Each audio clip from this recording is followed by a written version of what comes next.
Boa noite, meus irmãos. Que a paz e a luz de Deus permaneça em nossos corações, nos nossos lares, no nosso ambiente, que a gente possa manter a serenidade. Ainda não estamos podendo nos reunir dentro da nossa casa, mas temos a certeza de que a espiritualidade não tem parede, não tem fronteira. Então estamos sim sendo assistidos pelos nossos irmãos espirituais. Mantenhamos a confiança e a fé. Agora a vacina já está bem adiantada, logo logo isso aí será uma página virada da nossa história, né, de muita angústia, de muitos desencarnes, de muito sofrimento, mas com certeza é uma grande lição para todos nós, porque tudo aquilo que vem de ruim a gente tem que tirar uma boa lição, porque Deus está nos sinalizando alguma coisa que precisamos ainda aprender. Então vamos fazer a leitura agora de uma mensagem do livro Caminho, Verdade e Vida, que foi psicografado pelo nosso irmão Chico Xavier, pelo Espírito de Emmanuel. E a mensagem diz assim: contentar-se. Não digo isso como por necessidade, porque já aprendi a contentar-me com o que tenho. E aí, Paulo, Carta aos Filipenses, capítulo 4, versículo 11. A vertigem da posse avassala a maioria das criaturas na terra. A vida simples, condição da felicidade relativa que o planeta pode oferecer, foi esquecida pela generalidade dos homens. Esmagadora percentagem das súplicas terrestres não consegue avançar além do seu acanhado âmbito de origem. Pedem-se a Deus absurdos estranhos. Raras pessoas se contentam com o material recebido para a solução das suas necessidades. Raríssimas pedem apenas o pão de cada dia, como símbolo das aquisições indispensáveis. O homem incoerente não procura saber se possui o menos para a vida eterna, porque está sempre ansioso pelo mais, nas possibilidades transitórias. Geralmente, permanece absorvido pelos interesses perecíveis, insaciado, inquieto, sob o tormento angustioso da desmedida ambição. Na corrida louca pelo imediatismo, esquece a oportunidade que lhe pertence, abandona o material que lhe foi concedido para a evolução própria e atira-se a aventuras de consequências imprevisíveis, em face do seu futuro infinito. Se já compreendes tuas responsabilidades com Cristo, examina a essência dos teus desejos mais íntimos.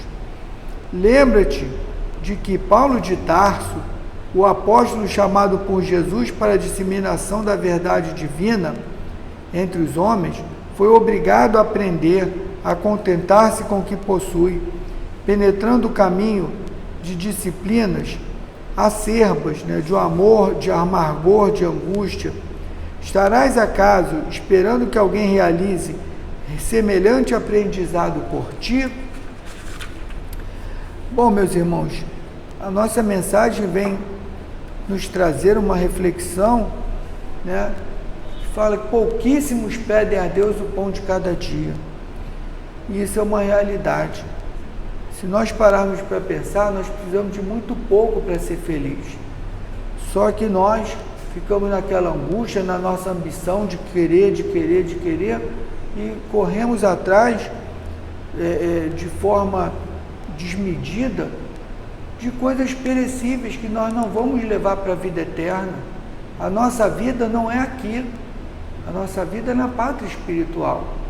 Então a mensagem não vem trazer que a gente deva viver na miséria, não, mas vem nos trazer que a nossa meta principal não é a aquisição de bens materiais, mas a aquisição de valores morais, da reforma íntima, da modificação do nosso ser, como traz a mensagem aqui do Paulo de Tarso, um grande exemplo para todos nós em matéria de modificação, de mudança, de grande mudança. A mudança dele foi tão radical que talvez poucos de nós seríamos capazes de perseguidores, nos tornarmos aquele fiel seguidor, aquele que levou a palavra, e mesmo sofrendo tantas injustiças e tantas perseguições. Então, meus irmãos, o meu pai, que hoje está na pátria espiritual e que me ensinou muitas coisas que eu não compreendia quando mais jovem, e ele me dizia: meu filho, eu reclamava porque eu estava sem isso, tá aquilo, podia melhorar, podia ter comprado, podia ter dinheiro para isso, para aquilo, que ele administrava mal. E ele me falava: meu filho, eu nasci nu e estou vestido. Tá bom, meu filho. Eu não conseguia compreender. E hoje, tenho certeza que de alguma forma ele vai ter acesso a essas minhas palavras. E hoje eu compreendo quão sábio ele era e quanto ignorante eu era, por achar que a gente precisava de muito e a gente precisa de muito pouco. O que a gente mais precisa não se compra com dinheiro, se conquista com o nosso próprio esforço. A doutrina espírita nos ensina que fora da caridade não há salvação, e é estendendo a mão, levando o amor ao próximo, que nós vamos enriquecer, mas não riqueza material, aquela riqueza que a gente carrega para sempre, que a gente vai desencarnar e vai chegar na pátria espiritual com a mala cheia, mas cheia de amor, cheia de conquista, aquela conquista que é eterna, e não as conquistas perecíveis que a gente luta.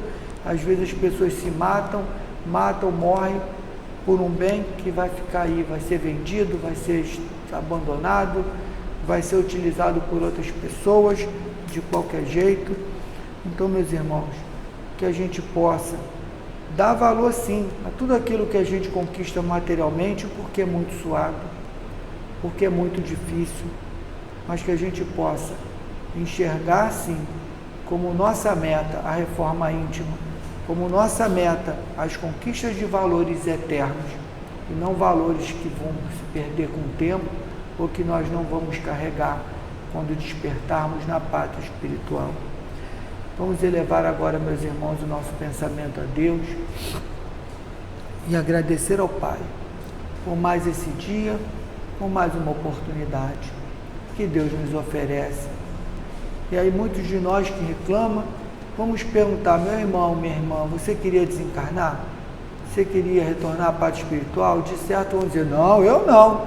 Então agradeça a Deus, porque se foi difícil, Deus enviou seus mensageiros para te dar forças, para que a gente chegasse ao final desse dia e suportando as dores, as dificuldades, os sofrimentos. Então agradeça a Deus, porque ninguém quer voltar para a pátria espiritual.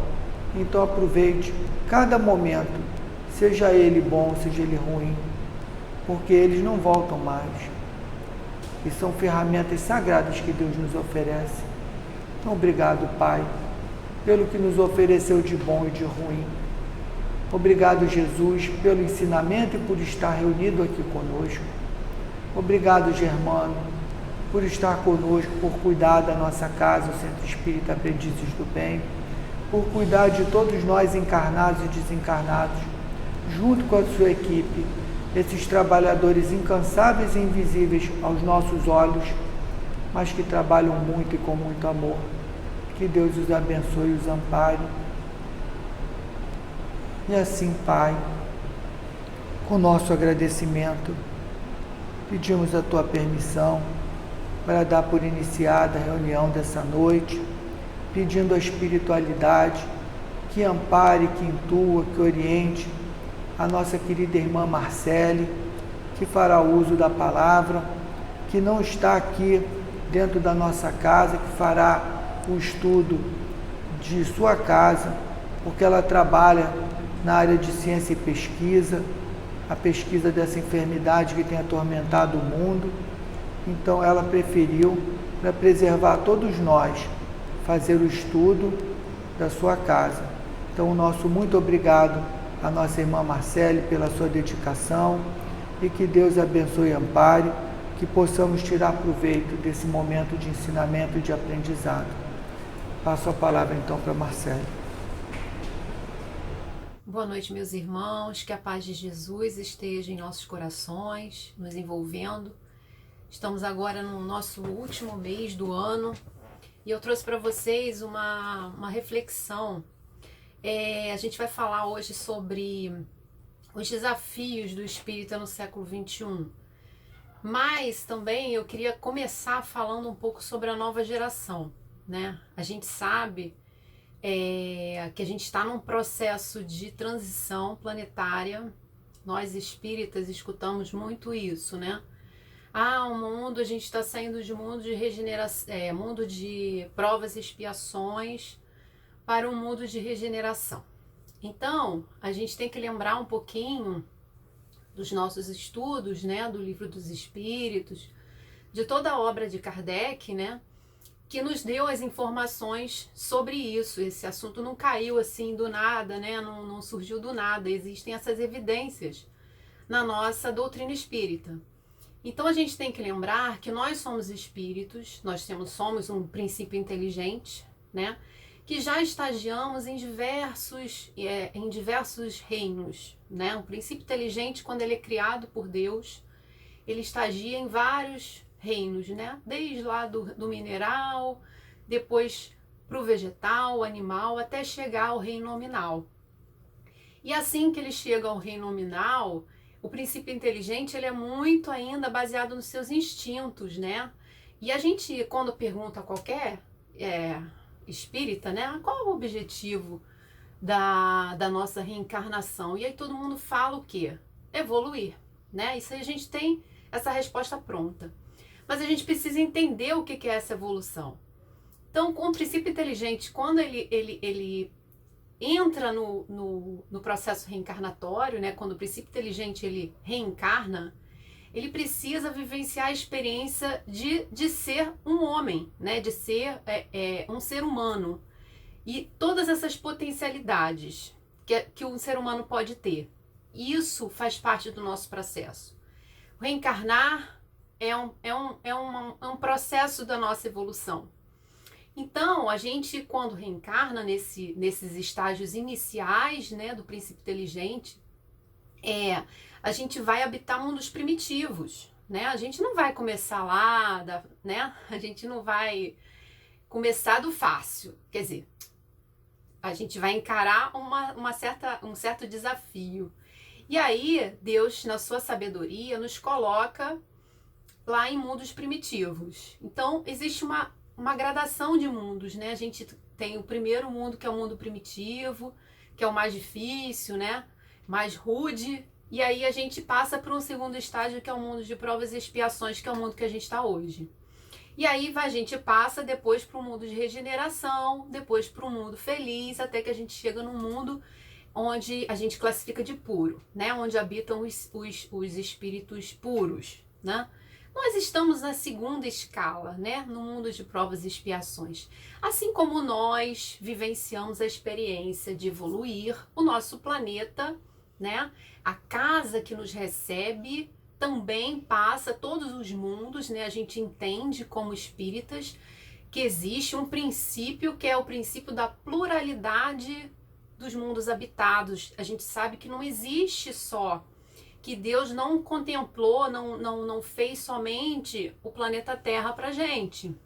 Existem outros mundos, né? Em outros estágios evolutivos, e lá reencarnam outros espíritos também em outros estágios evolutivos. Então é um grande processo que a gente não tem ideia de como isso funciona, porque ainda nós somos ainda muito ignorantes, ainda somos crianças engatinhando num processo de entendimento acerca da grandeza de Deus, da sua sabedoria, da sua inteligência, que governa isso tudo de uma forma que tudo dá certo, que nada sai do seu controle. Então, gente, é só para lembrar que a gente está no mundo de provas e expiações e estamos caminhando para um mundo de regeneração.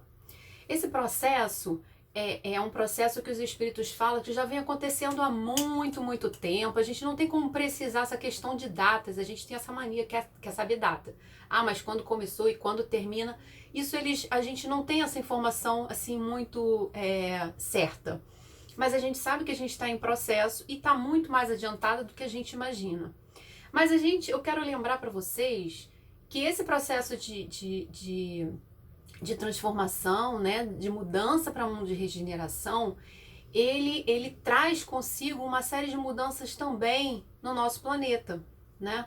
A gente está vivenciando um mundo assim, parece que o mundo virou de cabeça para baixo, né? A gente tem muitas mudanças acontecendo muito rápido, a gente tem um grande avanço da ciência, ao mesmo tempo a gente às vezes tem a impressão que a gente não está avançando nada na questão da moralidade, a gente vê coisas que a gente fica abismado com relação à condição humana, né? A sua degradação no sentido moral de comportamentos e práticas que beiram a animalidade. Mas a gente tem que imaginar que ainda assim nós estamos evoluindo, né? E aí a gente sempre lembra da lei do progresso, que é uma lei moral que está lá no livro dos Espíritos, tá?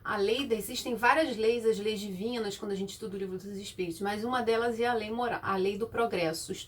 Vocês podem dar uma olhadinha nesse capítulo, quando estou lembrando qual é o capítulo, mas é a lei do progresso. Ela diz o seguinte, que ela é inexorável. O que é inexorável? A lei do progresso, ela vai acontecer, quer a gente queira ou não. A gente vai estar nesse processo, todo mundo tá nesse bolo, não tem como não dizer não, né? A gente fala do livre-arbítrio, não, a gente tem livre-arbítrio, mas a gente tem uma lei maior que nos governa e que nos coloca nesse progresso. Então, o que diz lá na lei de progresso? Que o homem não pode conservar-se indefinidamente na ignorância, porque tende a atingir a finalidade que a providência ali assinalou. Então, a gente fica... Deus nos dá o tempo, Ele vai dando tempo, mas chega um momento que não tem. A lei, ela vai atuar e a gente vai ser levado num movimento de roldão para esse progresso. A gente vai ser impulsionado para esse progresso. E quando a gente fala em evolução, a gente tem que pensar o seguinte, o que é evoluir? É a gente progredir, né? A gente sair de um estágio que a gente está para um estágio melhor.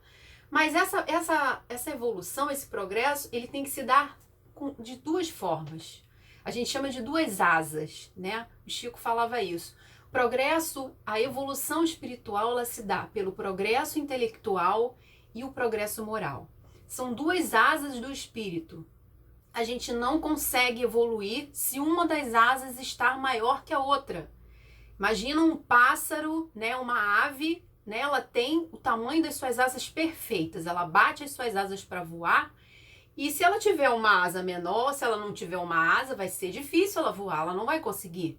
E assim é com a gente precisa evoluir das duas formas, o moral e o intelectual. O que acontece é que às vezes a gente exatamente desequilibra esse processo. Às vezes a gente avança mais no intelectual e o moral fica estacionado. Às vezes a gente vai muito no moral e intelectual não acompanha, mas os espíritos, eles são perfeitos para equilibrar esse processo para a gente. Eles nos ajudam, eles nos colocam em situações, fazem planejamentos para que a gente possa chegar a um patamar de igualdade, porque tudo na vida é equilíbrio, gente, tudo.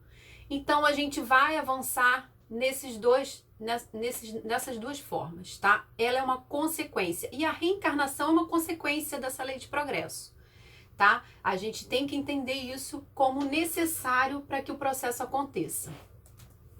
E aí, gente, como a gente está nesse processo de separação, né? Quer dizer, no momento de progressão para o mundo de regeneração, a gente fica muito naquela, como é que vai ser esse mundo de regeneração, né? Estão falando aí que vai ser um mundo onde a paz impera, um mundo melhor, a gente assim espera. E assim será. Então, só que a gente está num momento em que isso ainda não se efetivou, ainda não aconteceu totalmente. Então, antes disso, a gente passa por um processo transitório. E é um processo que é difícil mesmo, é aquele que eu falei, parece que o mundo está de cabeça para baixo. É um momento em que todas as luzes, né? Imagina uma casa que está nas escuras. Então todas as luzes se acendem e aí você vê, meu Deus, tinha coisas na casa que eu nem olhava. Tem coisas, que sujeira que tem ali que eu não vejo. Olha, aquilo ali está precisando melhorar. Então é assim que o mundo tá. Então a gente também está num processo de separação, que a gente chama de separação do joio e do trigo, que Jesus já falou pra gente. Então, nesse momento, a espiritualidade também vai preparar, quer dizer, vai separar espíritos que vão poder progredir, que têm condições de seguir para o mundo de regeneração, e outros que não vão conseguir. Então, é preciso dar oportunidade para espíritos que já há muito tempo estavam numa condição difícil e que ele precisa, de posse do conhecimento, tomar sua decisão, ó, vai ou não vai. E assim, muitos espíritos estão reencarnando nesse processo aí há muito tempo. Por isso que a gente tem a sensação que o mal está no seu máximo, porque tem muitos espíritos que foi dada a oportunidade para ele reencarnar, porque ele disse que ele poderia, que ele conheceu, ele entendeu que ele precisava melhorar e que ele precisava de uma oportunidade. E ele vem. Só que chega aqui, às vezes, muitas das vezes isso não acontece, né? O espírito continua praticando os mesmos erros, não se redime. Então, automaticamente a espiritualidade vai fazer essa separação, tá? E a gente precisa, né? Se a gente quer fortalecer esse mundo melhor, a gente precisa de espíritos preparados para isso, né? Então, a gente fala também na doutrina de que o mundo de regeneração, espíritos com uma nova condição estarão reencarnando na Terra. Espíritos com uma nova mentalidade, né, que vão mudar paradigmas do que a gente tem hoje na nossa sociedade e no nosso planeta como um todo. Então a gente já vê grandes mudanças, espíritos com outras ideias, e aí a gente acaba tendo aqueles confrontos, né? Meu Deus, mas como é que pode? A gente vai passar por esse processo. No início é difícil a gente conseguir entender, existe um meio termo, mas a gente vai conseguir separar. Então os espíritos nos falam o seguinte, que a separação do joio e do trigo encontra-se no processo de ajuste vibratório das almas que ficarão na Terra e das que partirão para outros mundos no universo. Porque assim, Deus nos dá uma nova chance, mas aí não aqui, porque aqui já foi dado muitas vezes. E aí ele dá a oportunidade no mundo mais difícil, né? Onde ele vai lá, né? Quebrar pedra. E aí ele vai ajudar o espírito de uma condição pior do que a dele. Como aconteceu com a Terra no seu início, quando começou o mundo de provas e expiações com os nossos irmãos que vieram de Capela, né?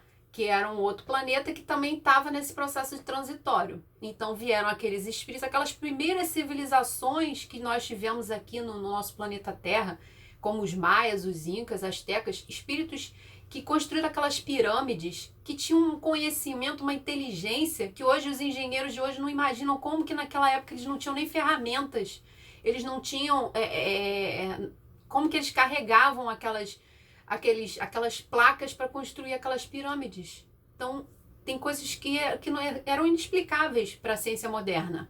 E de onde vieram esses espíritos? Vieram de mundos, né? Eles já tinham o seu progresso intelectual, mas não tinham progresso moral. Então vieram para mundos de provas e expiações para poder alavancar o progresso dos que aqui estavam, né?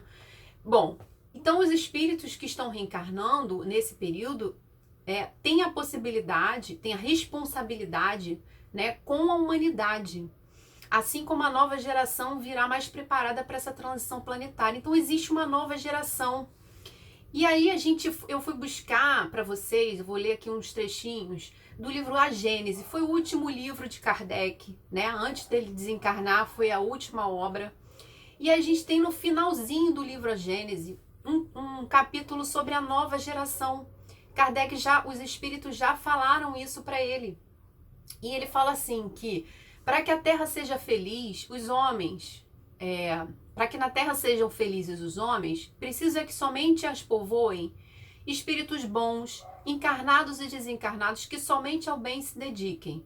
Havendo chegado o tempo para a imigração, se verifica dos que habitam, dos que praticam o mal pelo mal. Então aqui a gente tem essa categoria, né, os que praticam o mal pelo mal, ainda não tocados pelos sentimentos do bem. Substitui ilusão, espíritos melhores, que farão reine em seu seio a justiça, a paz e a fraternidade. A Terra, no dizer dos espíritos, não terá de transformar-se por meio de um cataclisma que aniquile de súbito uma geração. Então não vai cair um meteoro, não vai ser uma coisa assim, um tsunami, nada disso. A atual a atual Terra, né, o nosso atual planeta, desaparecerá gradualmente e a nova lhe sucederá do mesmo modo, sem que haja mudança alguma na ordem natural das coisas. Então, a gente tem esse progresso. Isso está lá no livro da Gênesis. Então, ele fala, a época atual é de transição. Confundem-se os elementos das duas gerações. Colocados no ponto intermédio, assistimos a partida de uma e a chegada de outra, já se assinalando cada uma no mundo pelos caracteres que lhe são peculiares. Tem ideias e pontos de vista opostos às duas gerações que sucedem. Então são esses espíritos que reencarnam para esse mundo de regeneração. Eles têm uma nova ordem. Eles têm um olhar diferente e a gente consegue já ver essa diferença nesses espíritos que já estão reencarnados, alguns aqui, muitos entre nós. A nova geração se distingue por inteligência e razão, geralmente precoces, né? Já pequenos, já tem isso no seio familiar, juntos ao sentimento inato do bem. Então são crianças, né? A gente até escuta em algumas denominações dentro do espiritismo, crianças índigo, crianças cristais. Isso aí não é espiritismo, gente. Tem algumas coisas que o pessoal mistura. Isso aí tem uma parte da psicologia, né, que trabalha essas denominações, mas de qualquer forma o que importa é o conteúdo. Né? A gente pode estar dando nome às coisas, mas o que importa é o quê? É que essas crianças têm essas características, né? Elas já têm crenças espiritualistas, o que constitui um sinal indubitável de certo grau de adiantamento interior. A gente não está dizendo que elas vão ser espíritas, porque não é o espiritismo que tem, não vai ter esse poder, mas já a crença do espiritualismo, né, de que existe alguma coisa além da matéria. Não se comporá exclusivamente de espíritos eminentemente superiores, né? Não é espírito superior, não, mas dos que já tendo progredido se acham predispostos a assimilar todas as ideias progressistas e aptos a secundar o movimento de regeneração. Então são espíritos que vão vir, que vão se doar para isso, né? Que já não são superiores, mas estão num patamar que vão fazer o progresso para esse mundo de regeneração. Então, gente, isso está no livro A Gênese, tá? Então, existe esse contexto que a gente tem que imaginar. Então, essa mudança, ela está acontecendo, né? Esses espíritos já estão reencarnando e a gente tem que se preparar, imagina. Nós, como espíritas, eu vou falar um pouco agora dos nossos desafios enquanto espíritas, né, do século XXI. Imagina como que a gente vai lidar, a casa espírita, o espírita vai lidar com esses renascimentos, né? Imagina se a gente tem uma criatura, uma criança desse nível na nossa família, uma criança dessa dentro da evangelização, dentro da casa espírita, né? Ou um jovem que adentra a casa espírita já com essas características, né, com essa bagagem. Como nós espíritas, né, estamos preparados para recebê-los? Como vamos lidar com isso? Além do lidar com esse tipo de nova geração, a gente tem que pensar, e agora vamos refletir um pouquinho, acerca dos desafios que a gente vai enfrentar agora, enquanto espíritas, no mundo atual. Que a gente está nesse mundo, né, que está tudo de cabeça para baixo. Né? Então vamos refletir acerca de algumas coisas para que que o espiritismo possa ser uma religião do futuro, né? Que vai apoiar outras religiões, né? Que vai ajudar muita gente a sair dos seus processos de dificuldade, né? A gente viu que a pandemia ela veio para nos mostrar, para quebrar paradigmas, para nos mostrar uma série de coisas que a gente precisava enxergar melhor, que a gente não estava enxergando, né? Pra gente olhar para dentro. Muita gente fala isso, a gente olhou para dentro, a gente olhou as nossas sombras, a gente olhou o quanto é difícil a gente conviver em família, né? O quanto é difícil a gente perder um emprego, a gente ficar sem um trabalho, a gente ter que se ressignificar, né? A gente ter de uma hora para outra inventar, fazer coisas que a gente não imaginava, se imaginava fazendo. A gente teve que lidar com a solidariedade. Nós espíritas até temos mais essa característica, a gente já busca esse processo da caridade como uma bandeira nossa muito forte. Mas a gente teve que lidar, as pessoas de um modo geral, o brasileiro principalmente, teve que lidar com essa questão que a gente fala muito hoje em dia da empatia. A empatia é isso, é você se colocar no lugar do outro, né? No falar, às vezes é uma palavra que você fala, né? Ah, não, mas eu sempre falei assim. Não, agora todo mundo quer mudar o meu pensamento, quer mudar a minha fala. Eu sempre falei assim. Qual o problema? Ah, a pessoa já fica. Então a gente tem que. Mas se coloca no lugar do outro. Quantos anos aquela pessoa. A gente vê a questão do racismo, né? Poxa, quantas pessoas negras viveram uma vida inteira escutando coisas, escutando absurdos, escutando piadinhas e tal, porque era o modus operandi da nossa sociedade. Mas agora não dá, gente. A gente tem que tentar fazer uma mudança interna. E a gente precisa passar isso para os que estão à nossa volta. Nós, como pais, né, como educadores, a gente precisa tá inserido nesse contexto de mudança e tá preparado para isso, porque senão a gente vai perder o bonde.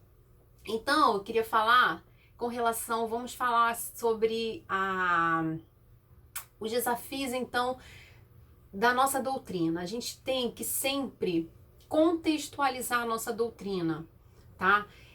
A gente tem hoje em dia muitos assuntos que aparecem, né? A gente está vivenciando assim coisas que no passado, imagina, gente. Na época que foi escrita a doutrina, que Kardec escreveu todos os livros, todas aquelas perguntas, tem coisas que se a gente for perguntar, procura esse assunto lá no Livro dos Espíritos, não tem, porque naquela época não tinha. Existem questões que são seculares, né? A questão da escravidão, a questão, né, do racismo estrutural, isso tudo existe, já existia.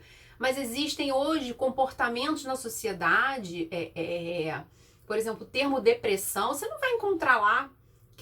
Vou procurar o assunto depressão. Você não vai encontrar dessa forma, com esse nome, né? A questão da sexualidade, hoje a gente tem, né, as mudanças, assim, a gente tem a questão da identidade sexual, a identidade de gênero, né, a transexualidade.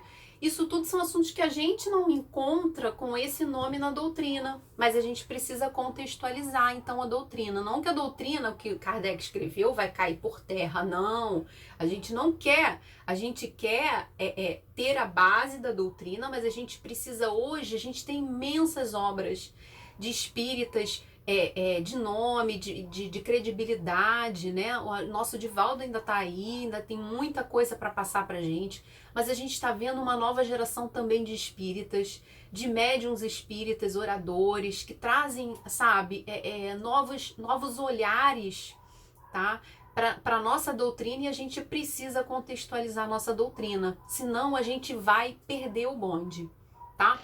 Então, eu lembro sempre a questão do reconhece, lembra aquela frase, né, de Kardec, reconhece-se o verdadeiro espírita pela sua transformação moral e pelos esforços que faz para domar as suas más inclinações. Nós não somos melhores que ninguém, né? Nossa religião não está acima de nada, mas a gente já tem que estar com esse pensamento na veia. Eu sei quem eu sou, eu sei dos meus erros, eu entendo esse meu processo e eu quero mudar. E eu tô aqui com todas as ferramentas que a doutrina me oferece para eu me tornar uma pessoa melhor. E a gente precisa, porque as inclinações elas existem dentro de nós, elas não vão desaparecer numa encarnação, mas a gente vai domar, a gente vai trabalhar essas inclinações, essas más inclinações, e aí fazer mais o bem do que o mal, fazer melhores escolhas do que as más escolhas, tá? Então, os tempos atuais, gente, é a nossa hora de provar que realmente nós somos espíritas. É agora, estamos na prova final para ver se a gente vai passar de ano. Nós entramos no espiritismo muitas das vezes, e a maioria de nós entrou no espiritismo não pelo amor, mas pela dor. Por isso, porque a gente cansou de errar. A gente veio, nós somos trabalhadores da última hora. A gente veio aqui, é a última oportunidade. É a oportunidade da doutrina esclarecedora, a doutrina da razão. Não é nada que vão entubar na gente, não. A gente vai entender a doutrina com racionalidade. Então, mas às vezes a gente entra na doutrina, mas a doutrina não entra na gente. Porque a gente traz aquele homem velho que ainda habita em nós, aqueles nossos ranços, aquelas nossas dificuldades para a doutrina espírita. A gente transforma a doutrina numa coisa assim muito encaixada, muito certinha. Não que a gente vá fazer coisas loucas, mas a gente precisa, né? Todos esses ensinamentos, eles precisam fazer sentido para nós. Então aí a gente faz aquela nossa crítica, aquelas pessoas que vivem na casa espírita, que adoram tomar passe, quer estar na casa espírita porque acha que a casa vai te transformar. Não é a casa que te transforma, não é a doutrina que te transforma, é você que se transforma à medida que você vai entendendo, compreendendo. E aí você deixa de ser aquele espírita verniz, né? Aquela pessoa que tá ali e tal, mas as coisas não mudam. Então é aí que muitos acabam saindo dessa vida da mesma forma que entrou. Então foi uma encarnação perdida, e os espíritos a todo momento eles vêm nos trazer, os espíritos desencarnados nas mesas nas mensagens, nas psicografias, eles ficam mostrando pra gente, olha aqui, gente, pelo amor de Deus, tem vários espíritos querendo reencarnar, olha a oportunidade, olha como eu errei, não faça como eu fiz. Então vamos aproveitar, gente. Imagina a decepção de um espírito quando chega na espiritualidade e vê que, caramba, foi todo um planejamento, eu tinha tudo na mão, eu tinha todas as ferramentas e eu não fiz, tá? Porque uma encarnação passa rápido, uma existência assim voa. Então não vamos perder tempo com besteiras. Vamos aplicar a doutrina em nós, dentro de nós. Não é pro meu filho, não é pro meu marido, não é pro meu vizinho, não. É pra mim, tá? Eu mudo a mim, eu não mudo ninguém, né? E aí a gente, quando se muda, a gente, pelo exemplo, a gente arrasta um grupo atrás de nós. E lembrar que existe um livro chamado Lírios de Esperança, que foi psicografado por um médico, eu esqueci o nome, mas esse livro, ele foi escrito baseado num hospital que existe na espiritualidade, o Hospital Esperança. Quando Eurípides Barçanufo era vivo, né, todo mundo espírita conhece o espírito Eurípides Barçanufo. Ele teve um sonho, ainda vivo, pouco antes dele morrer, ele teve um sonho que ele viu Jesus chorando. E aí ele perguntava, poxa Jesus, por que você está chorando? E aí Jesus falou para ele, né? Ele perguntado várias vezes por quem chorava, se era pelos políticos, criminosos ou maldosos, né? Por aqueles que fazem o mal no mundo. E aí Jesus respondeu que ele não chorava por eles. Ele chorava pelos que conheciam a mensagem e não a seguiam. Então, não era só em relação aos espíritas, é todos aqueles que conhecem a mensagem de Jesus, a mensagem transformadora do amor, e não fazem a diferença no mundo. Esses são os piores. E aí, Eurípides, quando desencarna, ele funda um hospital, que é o Hospital Esperança, que existe numa colônia espiritual, para receber não só os espíritas falidos, mas também outros religiosos falidos, que tiveram a oportunidade de aqui estar e não fizeram a diferença. Então, isso é um alerta para nós. Isso é o nosso desafio no século XXI. E aí eu lembro as palavras do nosso querido Papa Francisco, que eu amo aquele homem, porque ele é sábio, né? Ele trouxe uma grande transformação na Igreja Católica, que a gente não imaginava que ia surgir alguém assim, e ele lá está fazendo a diferença. E ele disse uma vez, numa entrevista, que não adianta o Papa falou que é melhor viver como ateu do que ir à igreja e odiar os outros. Porque é isso que acontece, você vê não só o espírita verniz, mas o católico verniz, né, o evangélico verniz, o budista verniz, né, o muçulmano verniz, que está lá cumprindo os dogmas da religião, mas tá com o coração cheio de rancor, cheio de raiva, odiando, excomungando as pessoas, querendo o mal das pessoas. E aí? Para que então ser religioso?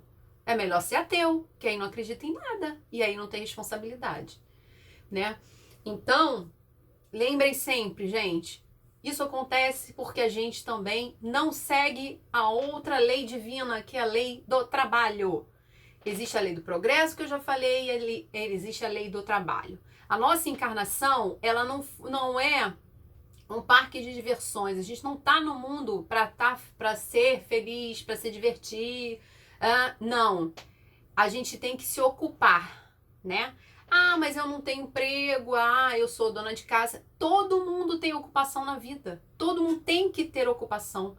Faz parte do nosso processo evolutivo, não só reencarnar, mas ter uma ocupação útil. Então, a lei do trabalho fala da ocupação útil na sua existência. Se você está com tempo sobrando, com tempo vazio, às vezes você tem até emprego, mas você tem tempo ocioso, tem uma mente ociosa que não está ocupando com coisas úteis, você vai cair nas garras dos obsessores, dos maus espíritos e vai sair do seu foco, que é a sua evolução, o seu progresso.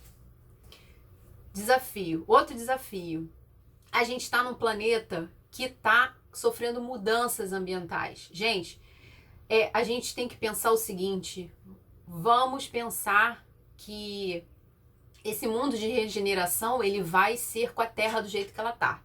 E a gente está vendo a Terra hoje com mudanças climáticas, com problemas de as temperaturas sempre aumentando, a gente está vendo as estações do ano cada vez mais loucas, queimadas, todos esses processos que a gente vê aí nas reportagens, isso faz parte do nosso progresso, tá? Mas a gente também tem que fazer a nossa parte, a gente tem que preparar um planeta melhor para as futuras gerações. A gente, como espírita, também não pode se omitir. Graças a Deus, dentro da nossa casa, a gente aboliu o copinho d'água fluidificada, porque antigamente a gente tinha, o pessoal saía da sala de passe e tomava um copinho de água fluidificada num copinho de plástico. A gente não tem isso, graças a Deus, cada um leva a sua garrafinha, né? E assim a gente tem que ser na nossa vida.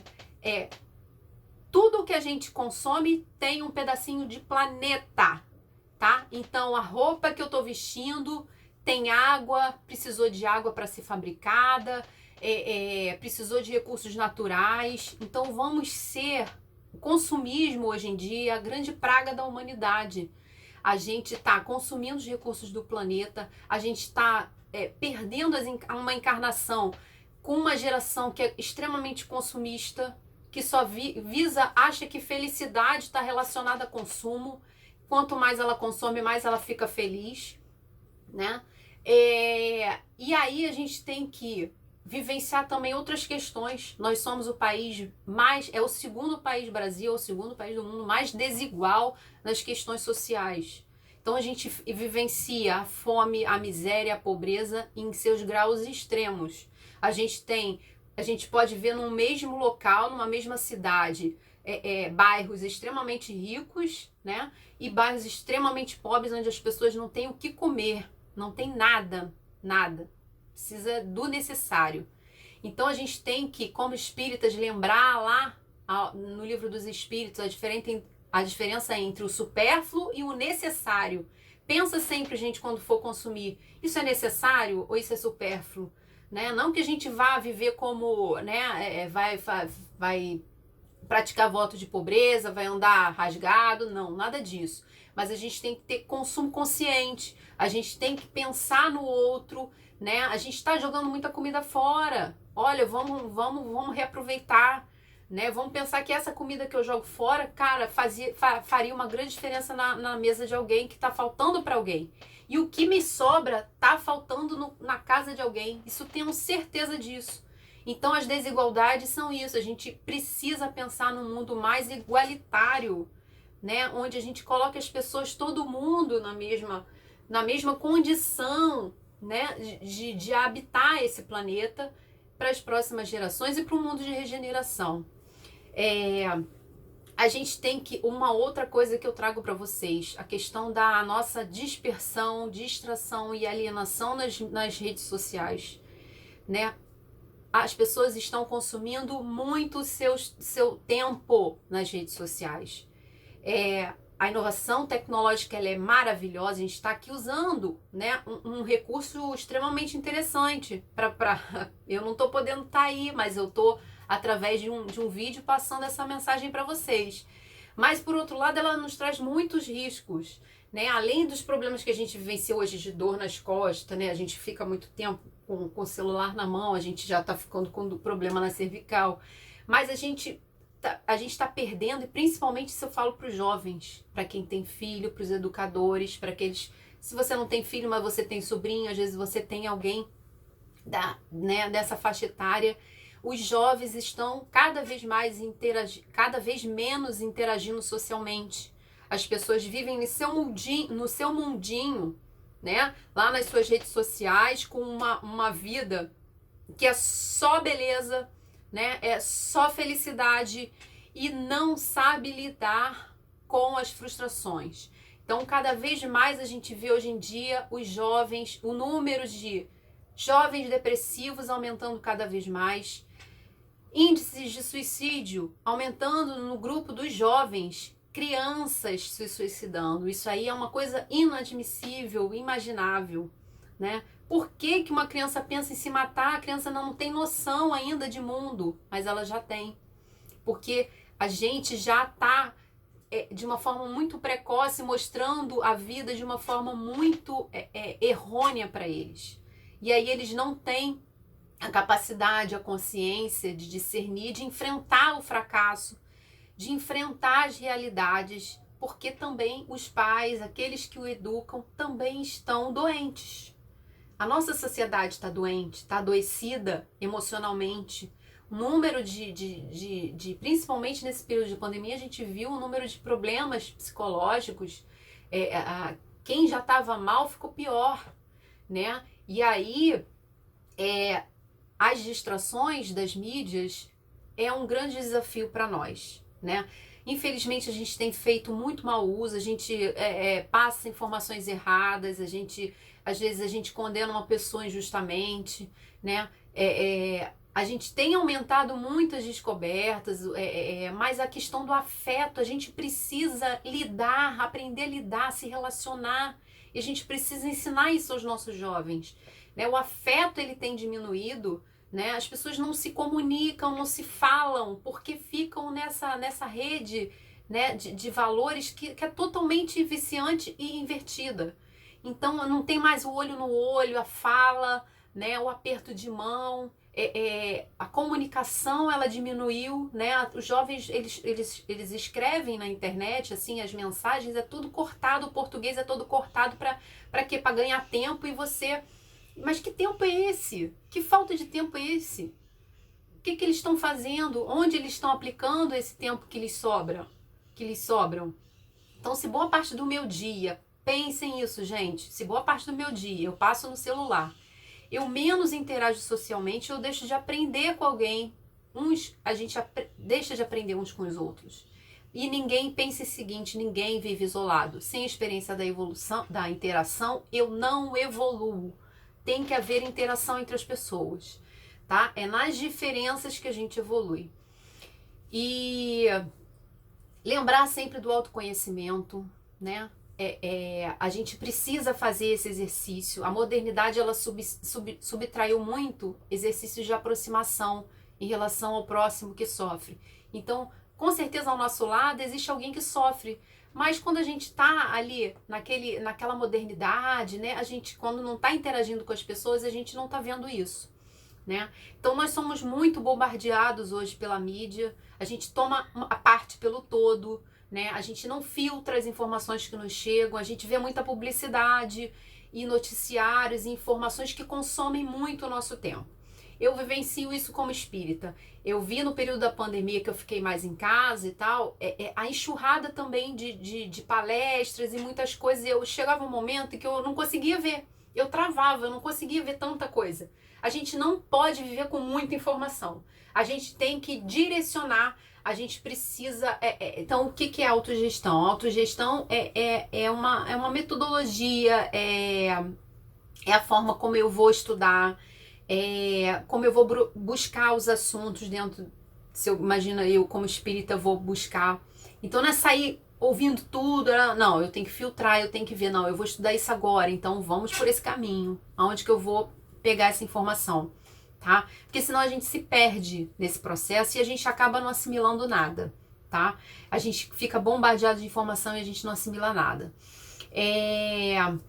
Lembrem, gente, sempre, o estudo é o combustível da nossa doutrina. Quando as coisas fazem sentido para nós, ela tem que fazer sentido, não é porque fulano tá falando, não, é porque eu entendi. E quando eu não entendo, eu vou buscar essa informação com os meus pares. Então, dentro da casa espírita, não entendeu aquele assunto, alguém com certeza vai, de repente, explicar melhor, vai te mostrar um caminho melhor, mas não aceita aquilo que porque fulano falou.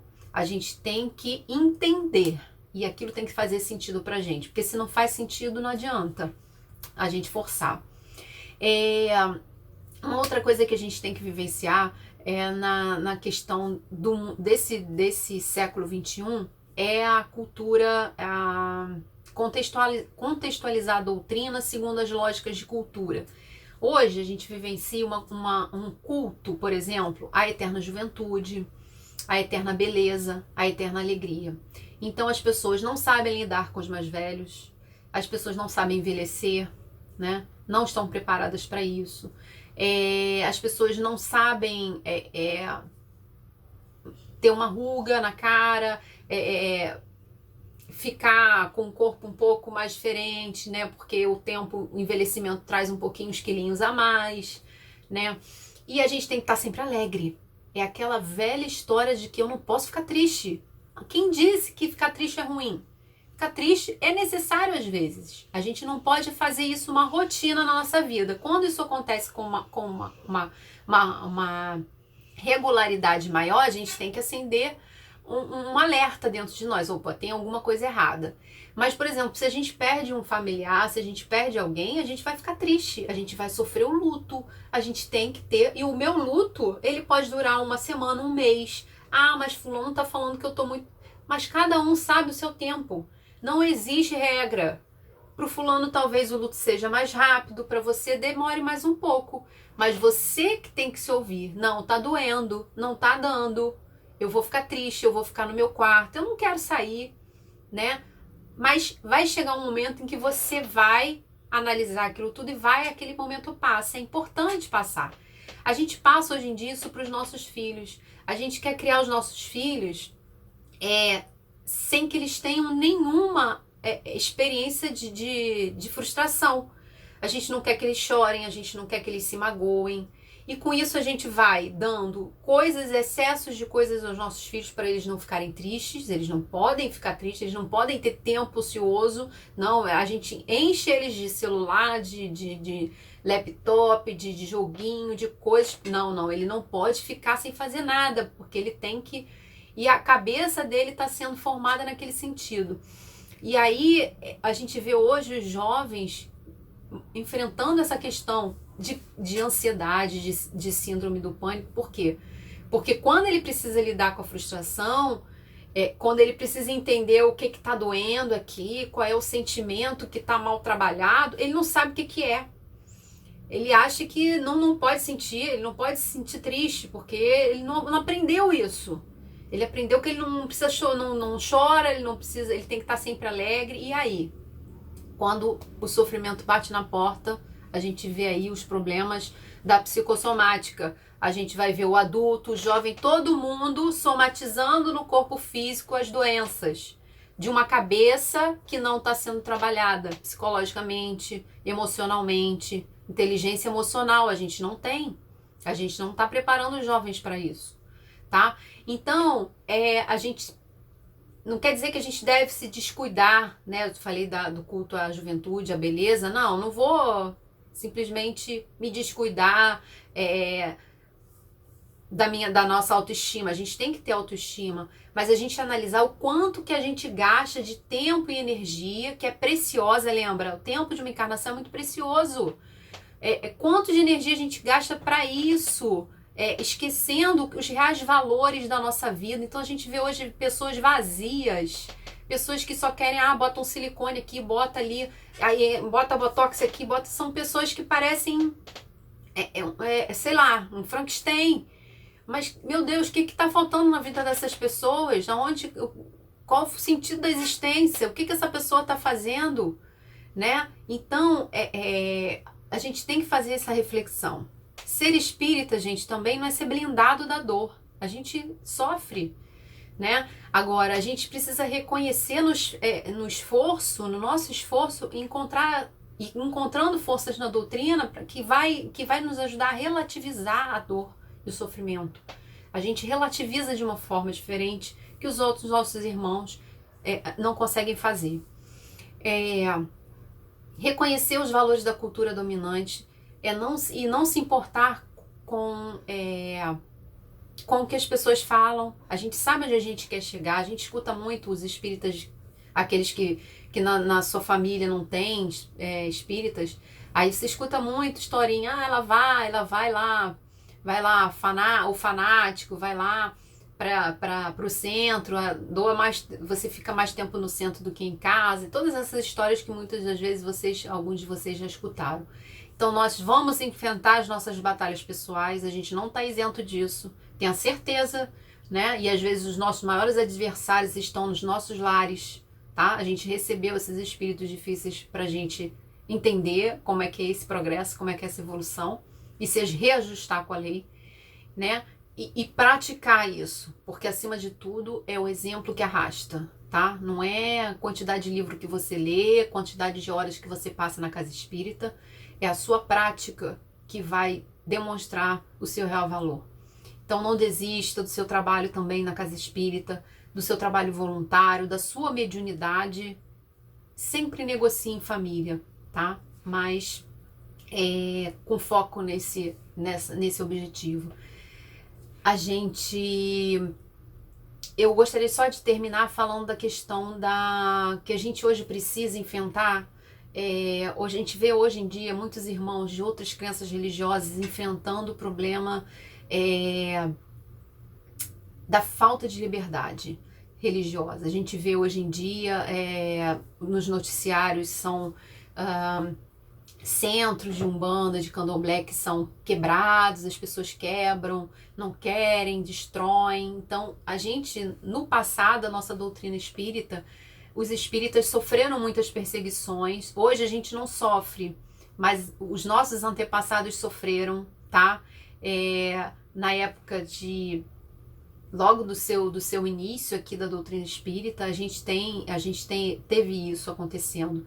Então a gente hoje espírita não sofre, mas a gente tem outras correntes religiosas que sofrem esse problema da liberdade religiosa. E eu acho que isso é uma coisa que a gente não deve perder, né? A gente sabe que o nosso Estado é laico, qualquer um pode seguir qualquer religião, ou até o direito de não ter religião.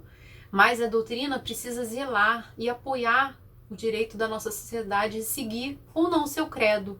Isso a gente tem que apoiar os nossos irmãos, tá? Porque a gente não sabe se amanhã a gente pode caminhar, né, para ser, de repente, uma situação em que a gente vai vivenciar. Então não é porque só os humanistas estão sofrendo isso, então, mas aí não está me atingindo, mas um dia pode me atingir. Então vamos apoiar isso e a gente enfrentar essa questão. Então, assim, eu queria finalizar hoje, gente, a mensagem como a mensagem de Chico Xavier, que ele fala assim, que nada nessa vida é por acaso. Absolutamente nada. Por isso temos que nos preocupar em fazer a nossa parte da melhor forma possível. A vida nem sempre ela vai seguir a nossa vontade, mas ela é perfeita naquilo em que ela tem que ser.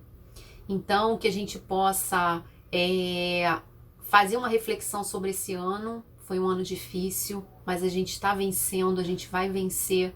Ano que vem vai ser um ano diferente, de muitas lutas, porque tudo aquilo que a gente não fez esse ano a gente vai ter que fazer o ano que vem, né? Mas eu tenho certeza que a gente vai estar melhor estruturado, a gente vai estar emocionalmente mais trabalhados para que a gente possa enfrentar esse mundo de regeneração, estar preparados para receber a nova geração dos que vão reencarnar aqui no mundo de regeneração e enfrentar os desafios enquanto espíritas que somos.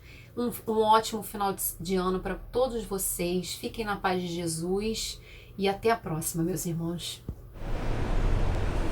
Bom, meus irmãos, ao final do nosso estudo, nós tivemos a oportunidade de ouvir a nossa querida irmã Marcele.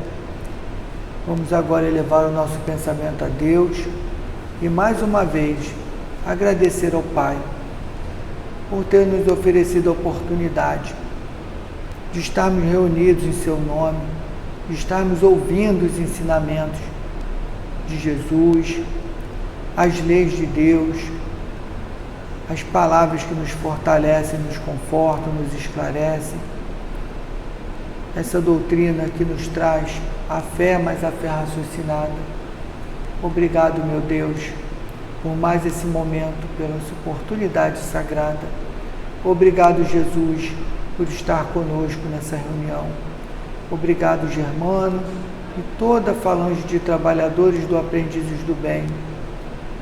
Que possamos retornar para os nossos lares, que possamos estar nos nossos lares confiantes e com a certeza de que não estaremos sozinhos nunca, que Deus e Jesus nos enviam seus bondosos mensageiros para nos acolher, nos dar força, nos orientar, estar ao nosso lado, especialmente nos momentos mais difíceis. E assim, Pai, com nosso agradecimento, pedimos a Tua permissão para dar por encerrada a reunião dessa noite. Graças a Deus, em nome de Deus nosso Pai, está encerrada a nossa reunião.